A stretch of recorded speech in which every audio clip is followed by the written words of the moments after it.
This KFAN podcast is sponsored by Builders and Remodelers, exclusive Twin Cities provider of Elements Windows. Get the highest quality windows at unmatchable value. Visit buildersandremodelers.com for more details. Fantasy Football Training Camp is back at Treasure Island Resort and Casino. Join Paul Charchi and the Fantasy Football Weekly crew Friday, August 15th in the Full Deck Ballroom, 6 to 9 p.m. You can enjoy elite fantasy football knowledge and your shot at a $1,000 grand prize. Full details now, KFAN.com, keyword calendar.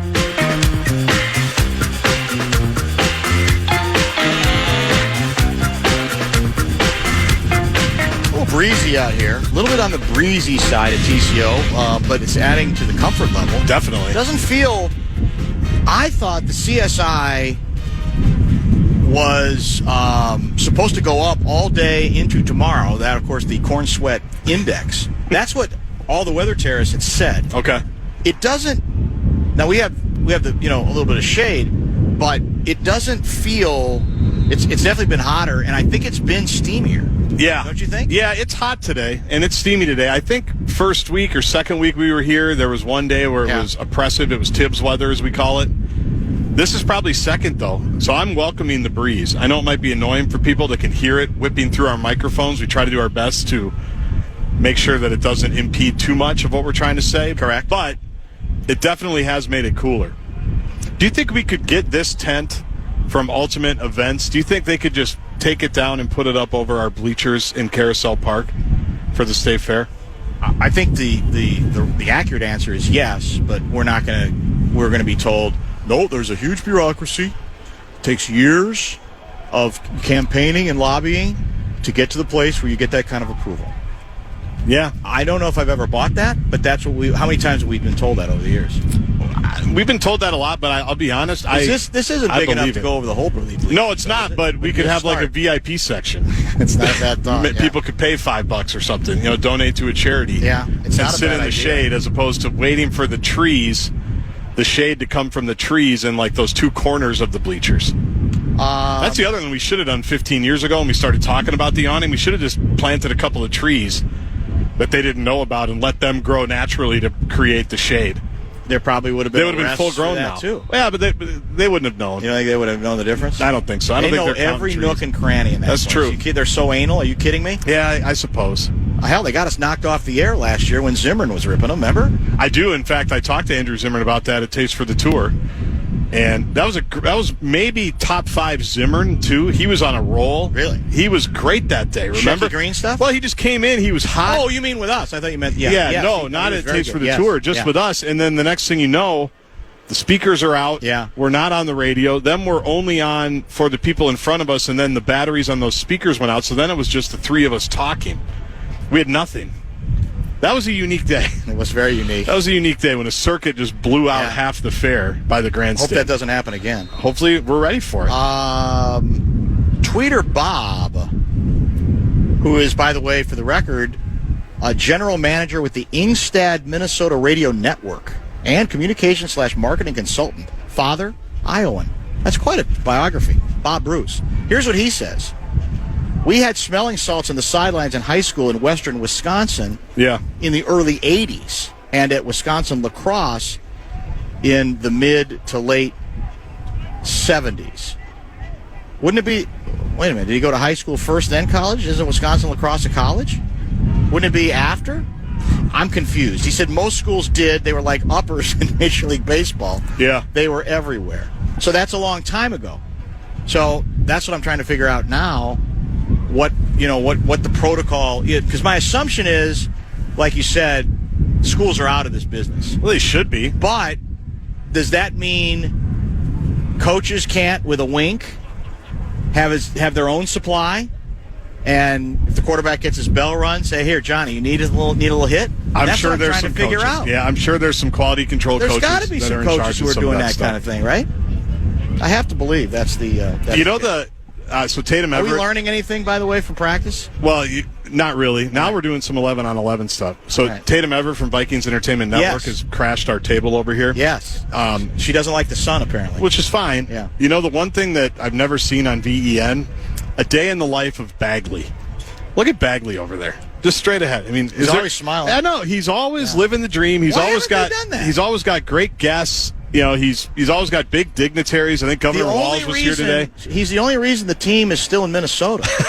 So you would think that the Vikings Entertainment Network would do like entire documentaries on Bagley. I want a day. Or is he too self-deprecating for that? Well, he might be, but I just want to know what he does every day because he's got a great gig.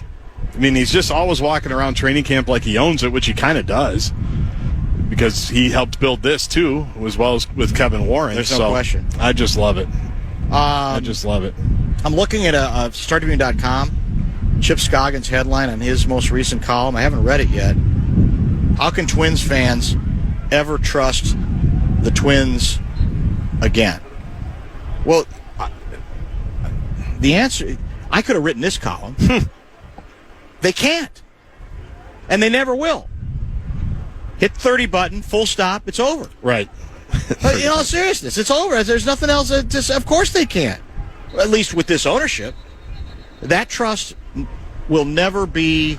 I'm not even sure if the Twins somehow marched into the third wild card and then make a march to the World Series and win it, that they would win, that this current ownership would win back the trust of Twins fans. I don't even think that would change it.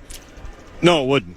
It wouldn't change it's that. Over, they would support the team. They know that, right? I think they would be happy. Would people go to a World Series game this year if the Twins were in it? Yes, they would. Yeah, they probably would. Because by then it would be, over a period of time, the story would build up. I don't think to being like so improbable and so absurd. I got to get in on it, right? Yeah, but knowing who benefits from it, because the Pohlads benefit from it more than anybody else. I don't know. I think that'd be tough for some people. That would really test their morals and their fiber, I think. If the Twins somehow ended up in the World Series after all of this. It'd be a hell of a test. It would be a real test on the lines and your boundaries that you draw as a fan. I'm fascinated to see what it's going to be like tomorrow. You know, how many people are going to show. Was that JJ that just airmailed it? No, that was my guy Brosmer over the middle. Just fired it too high like a rocket. And it sounds like that's the second horn. So why don't we break now? All right, let's break. And then, like I said, we expect visits with Josh Metellus and Alec Lewis later in the 4 o'clock hour. Stay tuned.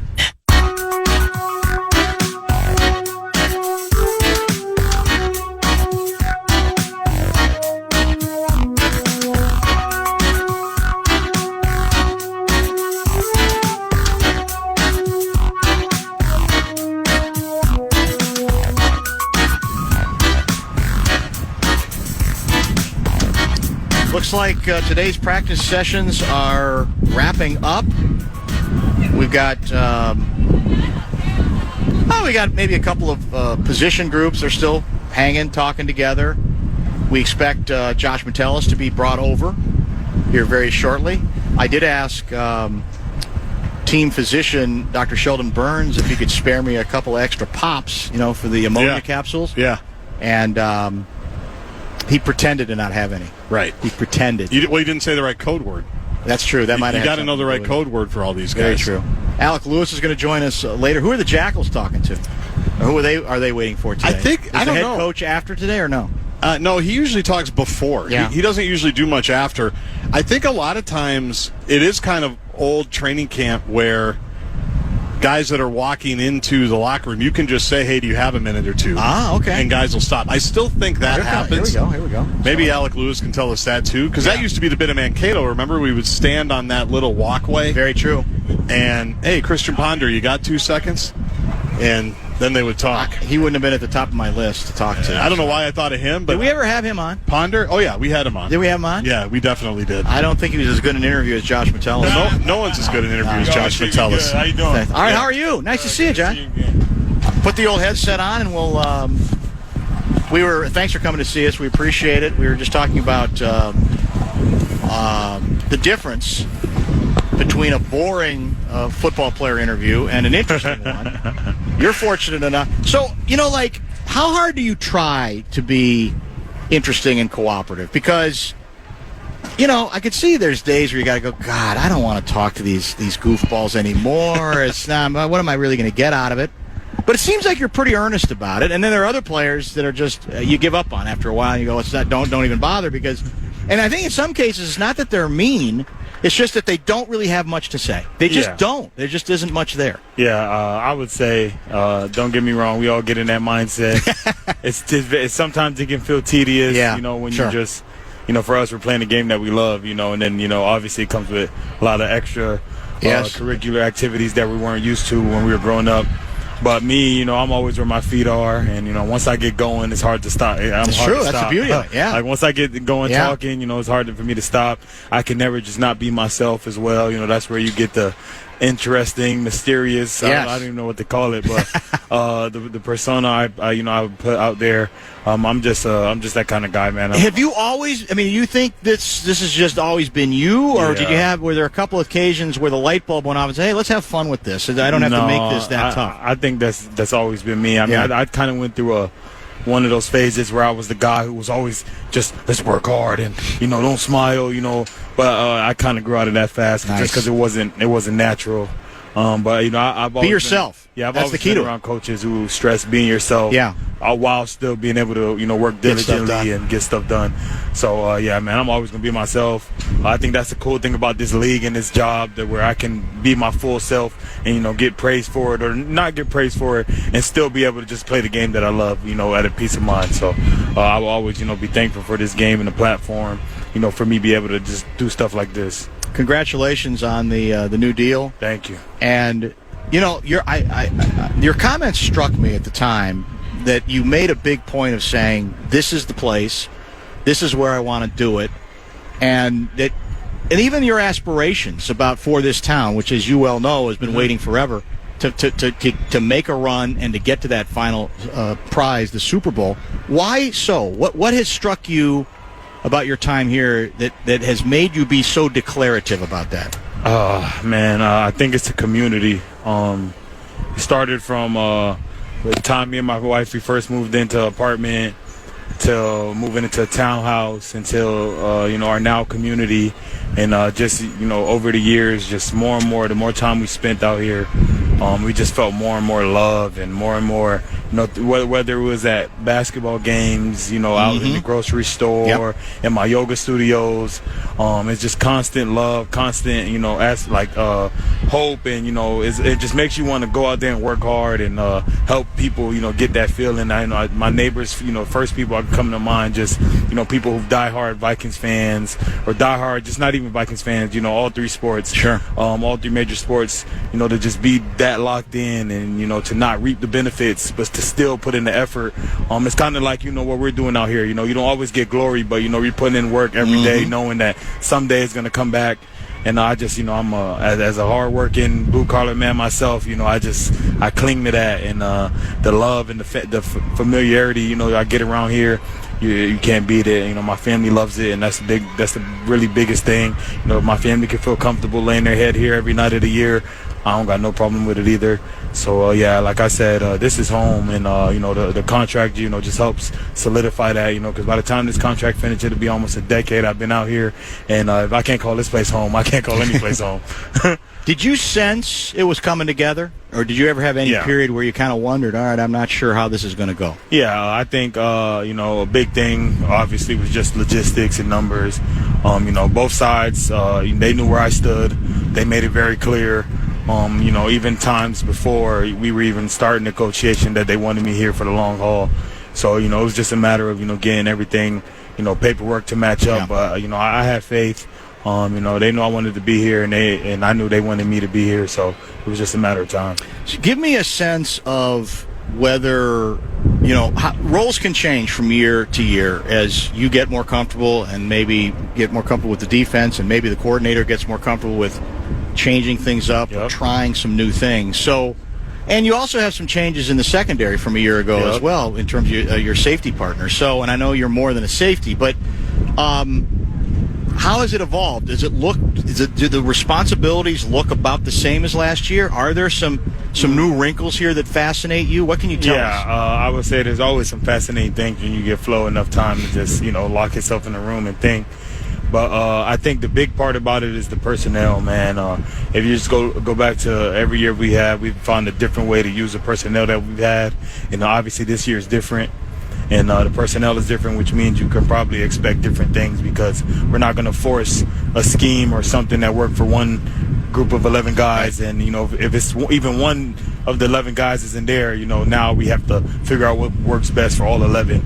And I think that's the beauty of being on this defense. That's the beauty of having a deep team, is that when whatever 11 is out there, we can kind of form a different kind of defense to, throw out there. And whether it's just switching out a linebacker for a safety or a corner for a safety or putting in extra bigs, whichever way you want to do it, we can formulate a defense.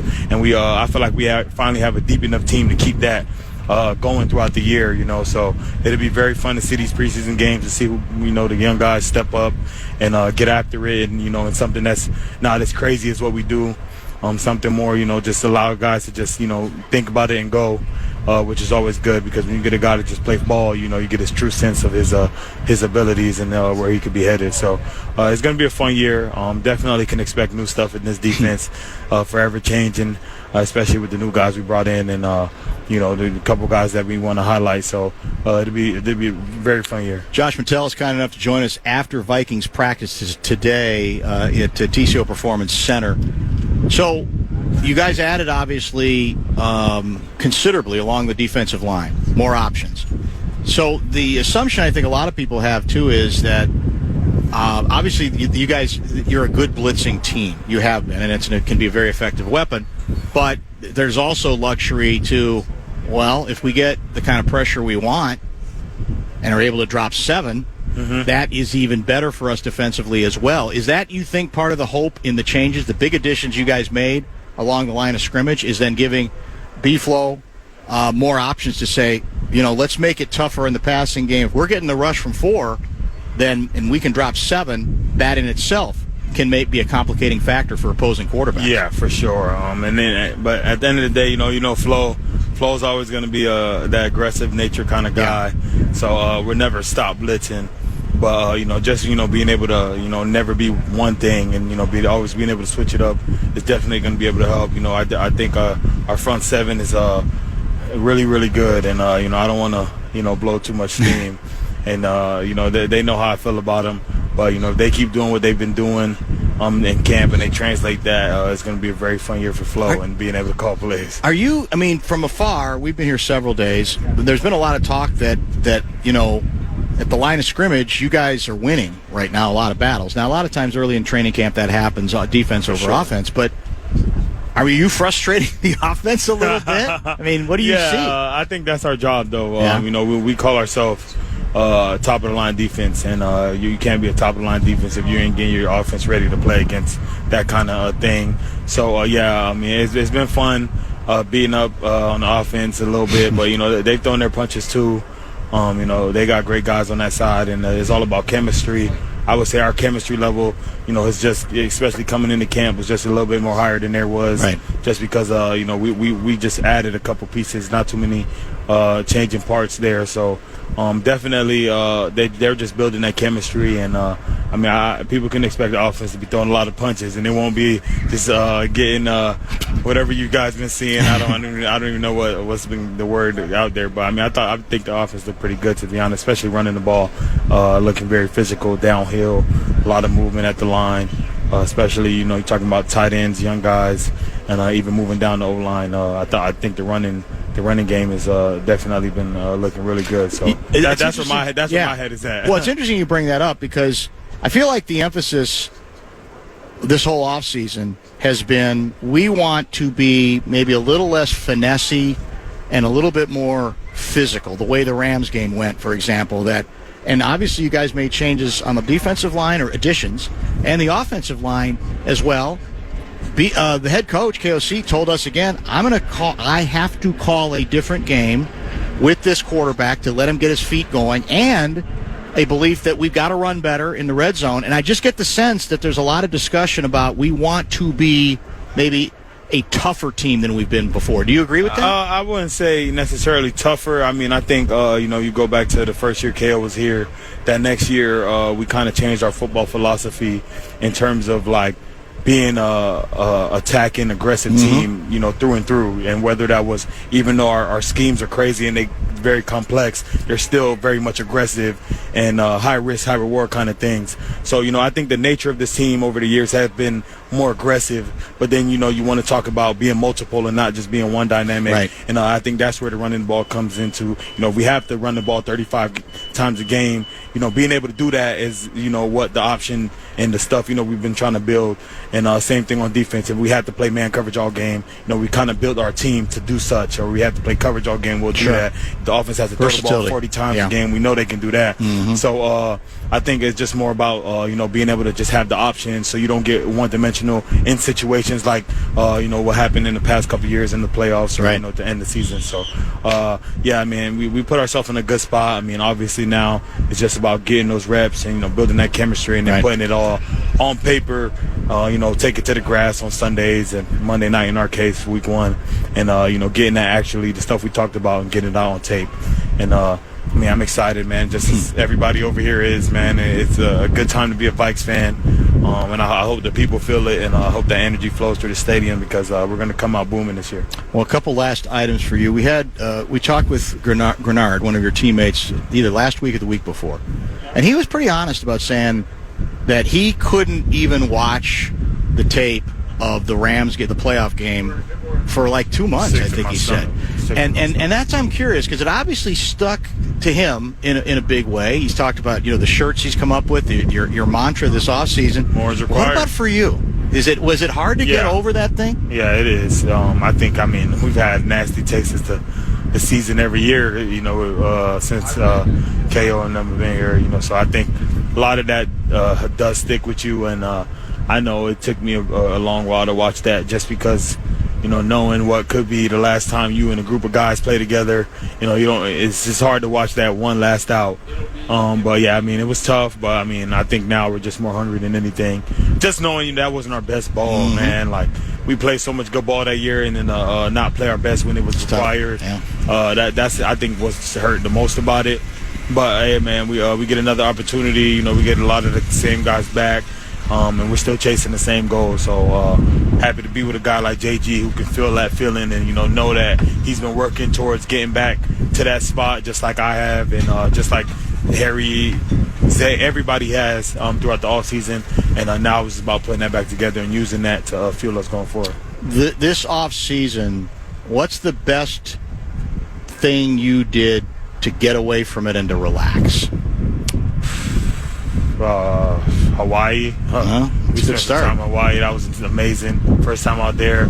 Actually gonna double back after this year. Just because I don't blame you. I can't wait to hold. Where did you go? Which island? Oahu. Oh, okay, Oahu. It was very nice. We spent some time at the Disney Resort. Yeah, nice. Yes, it's a nice spot. And you know, got some good time off, man. That was well needed. And stuff like that always is like anytime I could just spend with the family is always gonna get my mind off of things. And I didn't get to play too much ball waiting for the contract, so it kind of worked out. You know, I got to keep my mind away from thinking about you know all the stuff that happened at the end. Thanks for coming to see us. Best of luck this season. Hopefully we'll chat again soon. Yes, sir. Appreciate you. Thank you. Josh Metellus, kind enough to join us from our exclusive KFAN radio perch as the Vikings wrapped up practice not that long ago.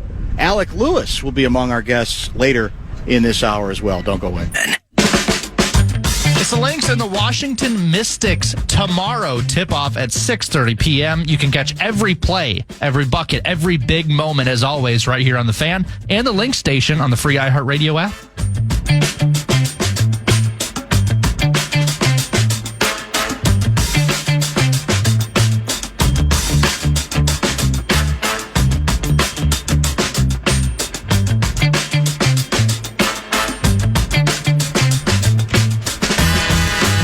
Getting a little overcast here in Eagan. I think there might be a little rain in the forecast. I don't recall.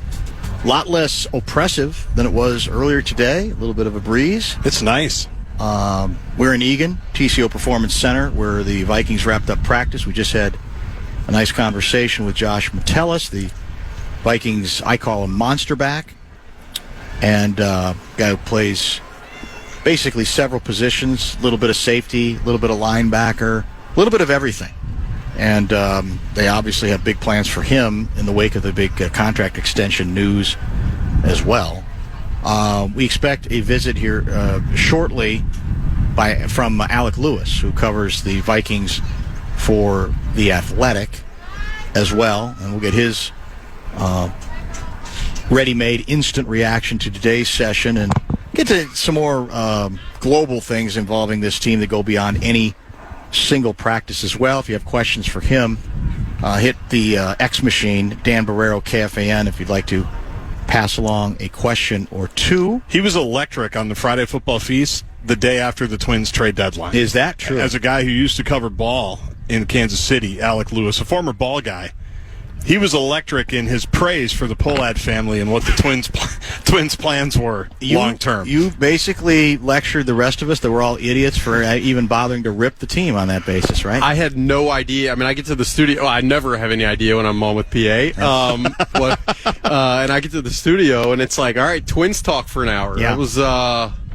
That was it's hard not to on that day. I will say, I understand. I will say, like, I did cover bad baseball for 3 years, and it was really bad in Kansas City at the time. And the thing that I just came away with from that experience was you either spend or you have an operation that is as sharp as any other. And if you're not living in one of those two worlds, you don't really have much of a chance. But and if you don't have ownership in any professional sports organization, it's hard. Good to see you. Thanks for coming to see us. Thank you, guys. I'm mad at myself right now because we just had Josh Metellus on. I spent the whole show fixating on the ammonia, the smelling salts deal, with full intention to ask him whether he uses them much or what he thinks of this whole thing. I didn't do it. I lost myself in his eyes. We were talking about other things.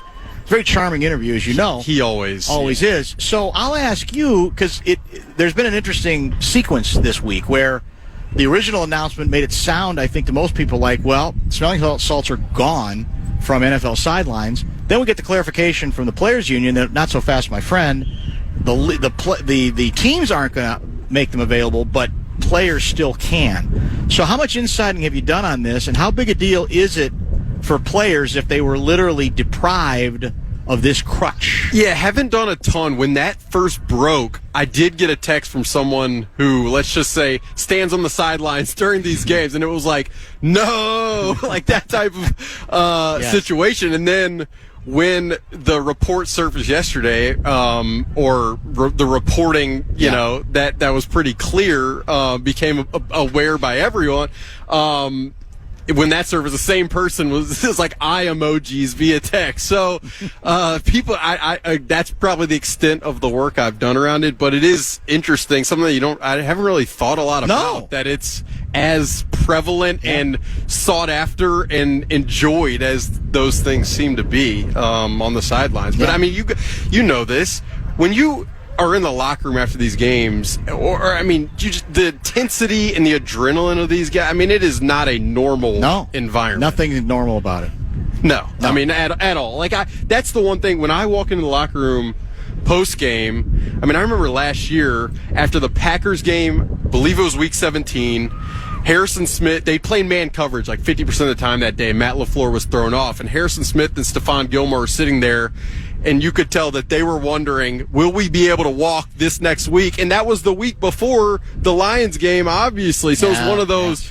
But they had to win that game for that Lions game to matter the way it did. So I don't know. That's a weird kind of foray, but a snapshot probably into last year in general. All right. So the sub theme so far in camp seems to largely be that the offense is having trouble getting passing plays off very often when the defense is actually blitzing and really coming with a front four or front 5 or 6. And there's always the balance act, as you know, about how much to make of it, what it really means, whether it's the constant around the league that defenses do tend to be ahead of offenses early in camp. So where are you on that calibration? Are you starting to think there is legitimate concern?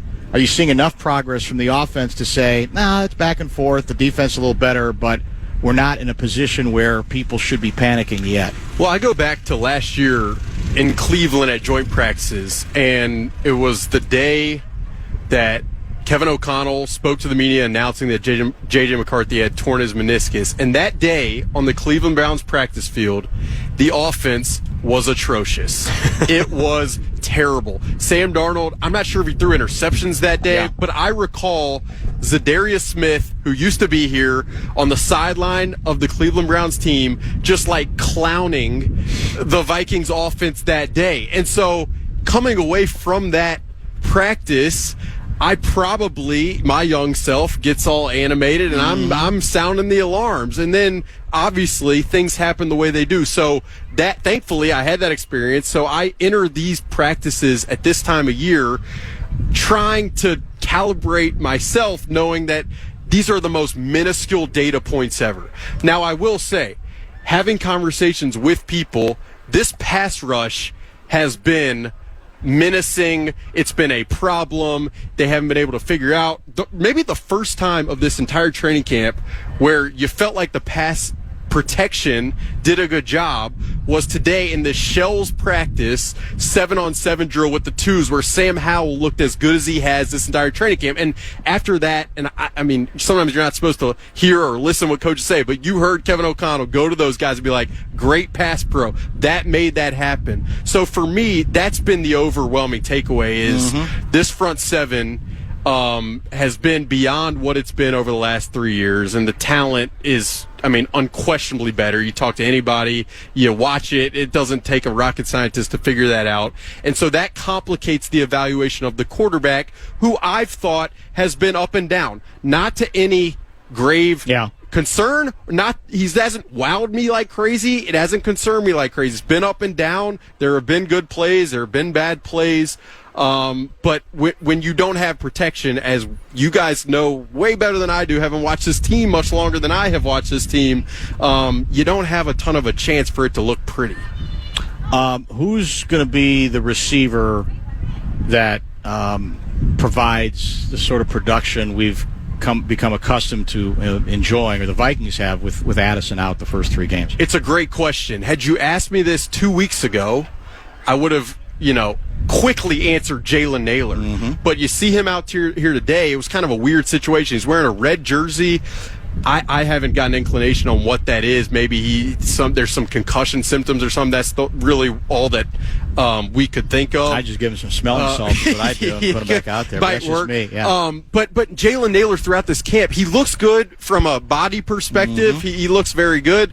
But he's dropped a ton of passes, like way more passes than you would hope for a guy who is going to have the amount of role. I mean, this conversation I can answer with Lucky Jackson, or I can answer with some of these down the roster receivers, but the answer is they better be running the football as effectively as you have talked about, as a lot of us have written about, as there have been times in training camp where the run game has looked pretty good, but yet they're not tackling at full speed, so it's hard to assess. That is going to have to be a key cog of how they get it done without Jordan Addison. Are you convinced? I mean, the head coach this offseason, as recently as with us, the second day of training camp, whatever it was, of saying all the right things, and I am obligated now to call a different game, in part to protect the new QB, and in part because that seemed to be one of the themes coming out of the playoff debacle last year. Can he stick with it? Do you think he's going to stick with it? Because I still think his, what he prefers to do is he likes slinging the ball. But, I can't tell if maybe enough has changed regarding the line changes, and he's watched enough tape to say, I can't revert back to that. We have to find a way to implement a greater running game, especially one could say occasionally around inside the 10 or 20-yard line. The red zone. Unless the offensive line is playing at a well below level than everybody expects, given the amount of money and resources they've spent on it. If that can't push him to commit and have the trust, then I mean, I don't know. I don't know what else could. I mean, it's the combination of Jordan Mason, who you've watched out here. He's looked good, and I mean, the thing with him is he's such a big body. Everyone talks about him as like this big body, but his vision is the thing for me that is kind of his separator. By the way, is it going to be? How do you see the breakdown there? Is it 50-50? Is it 60-40? What do you foresee? I would say somewhere in that range. Okay. I mean, like 55-45, and it makes sense to me. Yep. Both to keep both guys healthy, both guys fresh, keep the juice with both guys, and then they're different. They can attack defenses differently. Aaron Jones, can get out in the pass game. Jordan Mason is more of the red zone, fine creases that are quickening, tighter than ever. But it's your question is one of the mystery boxes for me of this season, because for J.J. McCarthy for this to work, for them to, the defense, if they're going to put a lot on the defense this year, then that defense better be fresh. And how do you keep the defense fresh? You hold the ball so they're not on the field all the time. Like that is for me, the run game is kind of the glue, the stitching for everything that they want to make possible. And it's incumbent upon them now to do it well. And that's just kind of the situation. Alec Lewis, kind enough to join us. He, of course, covers the National Football League and the Vikings for The Athletic. Everything seems up, above board on Justin Jefferson, right? I don't think there's any reason to believe that there's some hidden agenda here that he's really going to be slowed up. I think he's still even going to practice some. Am I wrong about that? Yeah, it'll be interesting next week with joint practices, right? Because you see, today he's out there in the red zone throwing passes to guys. He's moving well. On the sideline, he'll like dart around a little bit like he's working a release off the line of scrimmage. So, nothing I'm gravely concerned about. And I have not been told this at all, but if he does participate in joint practices, it wouldn't be the most surprising thing in the world. You and I both know he wasn't going to be playing this preseason game, even with J.J. McCarthy playing. So I see no problem with them taking as light as they have to start this. How much do you think KOC wants the new quarterback to run? Not a lot. Not a lot. I mean,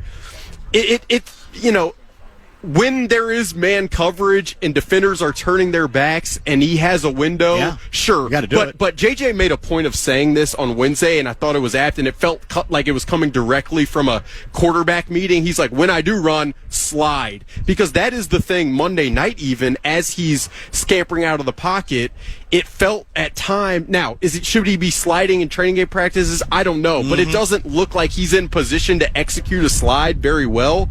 And so this offense is so rhythm and timing based. Go through your reads, check down. It is not a RPO. That's not what this has been. It's not what it's going to be. That's not the way they've built it. So every time he takes off, I myself am probably going to be, squirming in the press box next to Kevin Seifert. And Kevin O'Connell, it'd be interesting to have a window into his mind as that's ongoing as well. He, he's a fairly mobile guy, right? I think you can't look the gift horse in the mouth if it's. In fact, I thought wasn't there a comment I thought from KOC whether if you got 5 yards. And instead of forcing, if you can get the 5 yards, running around and take the 5 yards. Yeah, he's definitely, there's no question, he's athletic. He has, it's mobility, but it's also like he has a level of suddenness. Yes. The plays you're talking about, to me, have the potential to define this season in some way. When the pocket breaks down and he's booting out to the right or the left, can he make the correct decision? Is he going to want to try to rip it and fit it in? Or can he just take the 5 yards, run out of bounds, toss the ball to the ref, and live to fight to see another down, which is the phrase Kevin O'Connell uses all the time. That's been an area. There was a play yesterday in the red zone where J.J. McCarthy double pumped, and then he tried to fit it in. I believe it was to Jordan Addison, and Blake Cashman picked it off. And you saw the coaching staff a little discouraged, disappointed by that. And so specifically on not on third down, when you can live to fight a seed another down, and specifically in the red zone where you have to be so pinpoint, those plays where he's the creator and it's on the quarterback, can he prevent those to being major negatives? Right. Yeah. And if he can, then you got something. I think this roster is so talented around him that it can work. Absolutely. It felt like early Grenard was considered the story of camp. Is that continuing? Is he leveling off a little bit? And what exactly do we see from him that has made him so much the focus of the attention of a lot of you guys who cover this team daily? Yeah, the pass rush in general for me is just, and this comes to talking to people, like they are head over heels with what they have compared to the last few years, and it's nothing against those guys, but it's even the depth in that room, like Jalen Redmond and Levi Drake, these guys flash. Grenard is, he's just everything you'd want in that position. He's smart. He's great in the room from a culture standpoint. He on the field, he's got power. He's got speed. He has a spin move. Yep. Like he is, technically so sound in knowing how opposing offensive tackles are trying to limit him. And he's the guy who said more is required, which is on the back of t-shirts that all these Viking staffers are wearing. So he's kind of like one of the heartbeat. I'd say last year, and this is an interesting, last year, part of what made that so special, I felt like, was like a chemistry, and you can't ever. There's no objective measure for this, but I'm always looking for it, and I'd say this year I'm still looking for it. But one of those guys who can, kind of tie those ends together internally is Grenard, and you just have to have guys like that. You lose a Cam Bynum, who was that type of guy. Right. Like Metellus is that type of guy, but that chemistry, again, maybe I'm like out, crazy mentally talking about it, but I really felt like that was a key last year. Everybody was so together. Can they get back to that place this year? Is something I'm curious about. So we were talking to Metellus earlier, and I said, in theory, as I understand it, it's as old as the game. If you can get legitimate pressure from your front four without doing as much blitzing, all the better, right? Against passing teams, especially, you can drop 7. And he said, well, it's B-flow, remember? He said, so he's still going to blitz. There's still going to be stuff happening. But is that what we expect? That, in other words, if we see wrinkles, it might be different things that he does, that if you can get, because I don't know how often, you could speak to this better than I, how often we got pressure just sending, the minimum number of it defenders. Was probably at the lowest rate in the league. I laughed. You had Seifert on earlier this week, and I listened, and you guys were talking about Flo bringing pressure in practice, how much, and he laughed because we joke all the time, like, do we really have to be out? Does he have to be out here sending Ivan Pace through the A-gap on a Tuesday afternoon wearing shells? I'm not quite sure. That's absolutely paramount for everybody. But I would say they have the ability this year to get home with 4 in a way that they just couldn't the last couple of years. Even a possibility, and so you have, they talk all the time about spinning the dial, and that is being able to show the opposing offensive coordinator looks on the front and the back that they can't expect. And I over the last couple years, it feels like down the stretch, they, whether it's Ben Johnson or whether it is a very sharp opposing coach, they start to get a beat on it. This year's team, the construction of the personnel gives them a chance, both on the back end and specifically on the front, to just rush 4. And it's not just straight rush 4. It's stunts with 4. It's three-man stunts. And they, even a lot of that stuff, I don't know if we've seen out here. So they just have more at their disposal that can actually work. Whereas in past years, if you blitz 4, Jonathan Grenard and Andrew Van Ginkel might get home, but Harrison Phillips and Jonathan Bullard just are not. And again, those guys did a great job in the run game. Right. But you know as well as I do how much, the pass rush changes these things. Do they have enough corners? I would say I'm confident right now in Byron Murphy Jr. and Isaiah Rodgers. Jeff Okudah has had a good camp. He's going to have to continue to prove, A, that he can stay healthy, which has been the issue for him a lot of, in the early part of his career. And then he's going to have to keep performing. Can he mentally stay as confident as he is right now? That's a critical thing for him. But for me, the question more than anything is just the depth behind those guys. Mekhi Blackmon, how much can he be relied upon? Dwight McGlothern, we had a lot of fun. You guys are out here. He's intercepting passes, tossing the ball to Justin Jefferson. Yeah. But how much faith will Brian Flores, who relies heavily on faith, have putting a guy like Dwight McGlothern in a game against Joe Burrow, Jamar Chase, and T. Higgins? Let's be very real about it. And then Zamiah Vaughn, the undrafted corner, has had a great camp, but it's similarly, you're not going to have any. He's too young in his career to face that level of competition. So we'll see over the course of this camp, which is kind of always how it seemed. It felt like they were going to see how this goes early on and then supplement where they need to. That's still kind of how it feels at that position. Most importantly, are you eager to face the considerable burden you must endure this upcoming year on the Friday football feast? I mean, there's a lot. I don't know if people have told you that, but there's going to be a lot of people paying attention. Church at Charge, quite a following. Yeah. And he's not going to be there. You're doing, is it like 2.5 hours every Friday football beast now? It might be the whole show. It might be the whole thing. It's a lot of pressure, man. It really, no, I mean, I don't know. When they came to me with the opportunity, I'm like, you guys serious? No, it's going to be a blast. Charge. The thing about Charge is he would go like glad hand throughout the whole show, and I'm not like that nice of a. I mean, I'm happy. Right. I enjoy life and all that. You don't feel like you need to work the room. But like some guy slinging the beer at Buffalo Wild Wings at 9 a.m. Like he can just enjoy his beer, and I'll be a no. Every day with PA, as you guys know, is a whirlwind. So I'm going to do my best to. That's why I got to go work out after this and prepare my mind. Definitely do for what's coming. We said PA didn't need the smelling salts. We were talking about the smelling salt bit, like who needs it at the radio station. He is the smelling. He is the smelling salt, don't you think? Sometimes. Him on smelling salt. I mean, I say all the time. My dad will listen to the show, the interviews I do with PA, and he'll text me or call me, and he'll be like, what is this guy's situation? And I say all the time, it's deep, Dad. You don't rationalize Paul Allen. He just is who he is. Him on smelling salts. A good lab experiment. Yeah, it might be a good story at the Athletic. It's very true. Can I read you one paragraph here from mid-August, Dateline, Cleveland, Ohio, from the Athletic? Oh boy. At other times, though, Darnold seems sped up, specifically in a late practice sequence in the opposite red zone. The Vikings were operating an accelerated 2-minute sequence of plays, and Darnold overthrew Jefferson down the right sideline, then sailed a pass in Jefferson's direction to the left. On the next play, a 4th and long, Darnold turned down a potential check down and tried to fit the ball into Jefferson down the seam.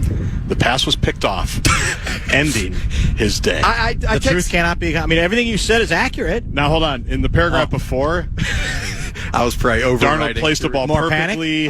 Later, he hummed a pass for Josh Oliver, who leapt and hauled it in. That's where you stir optimism. If you're going to hit him, you guys. You had him over here, and then bang, pick to end the day. I texted somebody the other day, like, does any of what we're seeing right now actually matter at all? No, and it's true every year. And again, we can't help it. And my job is to cover it, and my job is to be objective with it. And you look for certain things, but if you don't keep it in perspective that we are August 6th or whatever we're at, it's just you drive yourself probably nuts. It's in the now, though, and that does make it hard. There's no question about that. And there are tendencies that can be picked up, and there are even, you guys can observe if the head coach is annoyed. Oh, yeah. Then maybe that means there's something going on here that needs to be addressed or that they're attempting to address. It doesn't mean it can't be. It's a great point. Addressed, but it is hard. It's hard not to get caught up in whatever is going on, even if, like you said, we get to, I said this just the other day, you get to like the second week of the season, we're not going to remember anything from training camp. Almost nothing, right? I'm glad you read that. I'm glad I was putting sentences together. I'm glad they still have it posted. Yeah, they didn't rip. You have a good archive. Took a while to find it.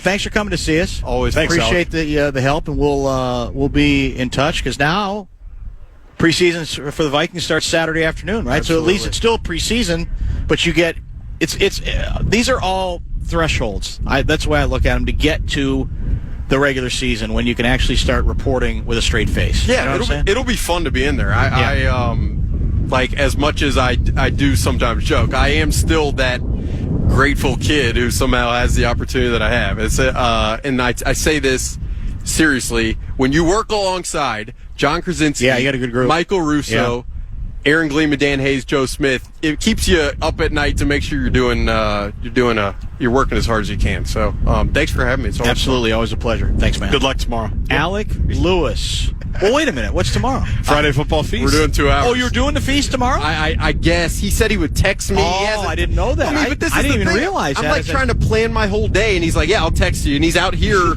talking. I'm like, "What?" Well, that's the thing. He's been when he's been around. I don't know if he does this for me, but he's been apoplectic about the passing game. Yeah. I mean, just like, my God, he can't even complete a pass.